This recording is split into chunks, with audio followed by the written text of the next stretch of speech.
మరి మీరు గతంలో రాజానగరం నియోజకవర్గంలో పోటీ చేసినటువంటి మా అభ్యర్థి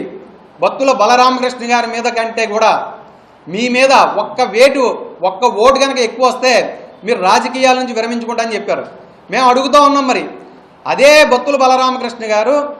మీ మీద 30,000 ఓట్లు మెజార్టీతో గెలిచారు కదా, మరి మీరు రాజకీయాల నుంచి ఎందుకు విరమించలేదని మేము సూటిగా స్పష్టంగా అడుగుతూ ఉన్నాం. మీరు 2009లో కానీ 2014లో కానీ ఘోర పరాజయం పొందిన తర్వాత 2019 ఎన్నికలు దృష్టిలో పెట్టుకొని రాజానగరం నియోజకవర్గంలో మీరు ప్రతి గడపకి మీ తమ్ముడు కానీ మీరు కానీ మీ అమ్మగారు కానీ మాకు ఇది లైఫ్ అండ్ డెత్ విషయం, మా కుటుంబానికి ఇది సాగుబోతులాంటి ఎలక్షను, మీరు ఖచ్చితంగా ఈసారి మాకు అవకాశం ఇవ్వాలని కోరి బ్రతిమాలుకొని అడుక్కుంటే కనుక 2019లో మీకు రాజానగరం ప్రజలు పట్టం కట్టారు.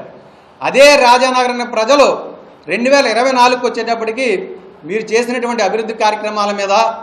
మీరు చేసినటువంటి గంజాయి మీద, మాదక ద్రవ్యాల మీద, క్రికెట్ బెట్టింగ్ మీద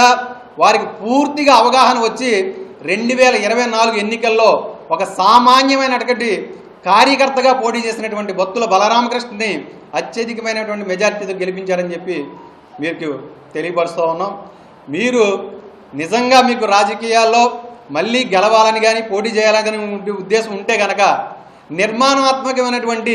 సమస్యల మీద మేము మాట్లాడితే హుందాగా ఉంటుందని చెప్పి ఈ సందర్భంగా మేము తెలియజేసుకుంటూ